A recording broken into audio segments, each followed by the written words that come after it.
AITA for unintentionally getting a midwife fired? I'm active duty military. My wife and I began trying for a baby about 2 years after we got married, and after a few months she got pregnant with our first child.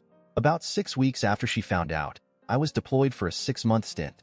Sadly, that meant I would miss all of her OB appointments except the very first one to confirm she was pregnant.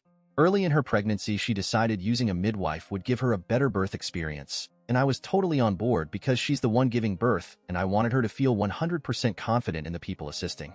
It had also been decided that the people in the room, aside from medical staff, would be me for obvious reasons and one of our mothers. My mom lives about an hour by car from the base I'm stationed at, while her mom lives a 4-hour plane ride away. Ideally, her mom would be able to get there in time, but she loves my mom too and was okay with her being there if labor went fast and her mom couldn't make it in time. Fast forward to me getting back from the deployment and her being really close to giving birth. Like due in a week close. She was supposed to have an OB appointment that I would be able to go to, but ended up going into labor very early on the morning of the appointment. We go to the civilian hospital and they confirm she's in active labor. I called her mom, who immediately booked a flight that would have gotten her here at about noon. Then my mom, who came to the hospital a few hours later. A while later, the midwife comes in to see my wife and was rude from the start.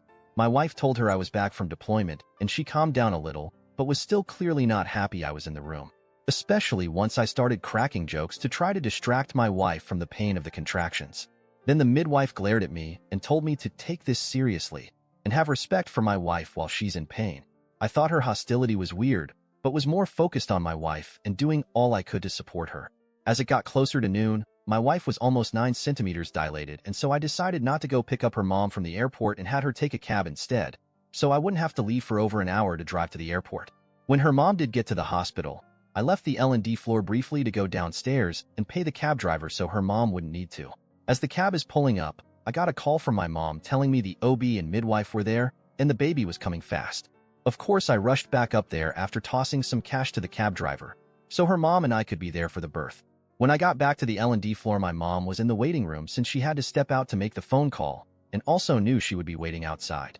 I used the intercom to ask to be let back in, and to my surprise, I was denied entry. They said they had an order to not let me or anyone in to see my wife. That was really confusing, so I asked why, and was just told I wouldn't be let in and not to tie them up on the intercom or security would be called. So the three of us waited outside, since my wife didn't answer her phone as she was actively pushing our baby out. Well over 2 hours later, she was able to call me back and asked where I had been. I told her the hospital staff wouldn't let me in, but I had been in the waiting room trying to get answers for almost 2.5 hours. Long story short, it was the midwife who told the desk staff that I wasn't to be let back in. She lied and said my wife had reported I was abusive and she didn't want me there. So not only did my poor wife have to give birth alone, and without me or her mom there for support, I missed the birth of my daughter. It meant a lot to me to be there to see my baby come into the world because I missed so much of the pregnancy, and that was ripped away from me because this awful woman didn't like that I never showed up to a single appointment the entire pregnancy, despite being told by my wife that I was deployed. So, with my wife's support, I filed a formal complaint about the midwife, and she ended up getting fired by the OB's office. My wife is naturally on my side, but some of our friends have said I was wrong to make such a big deal out of it and taking away the woman's livelihood. Was I the age for reporting her, which caused her to lose her job?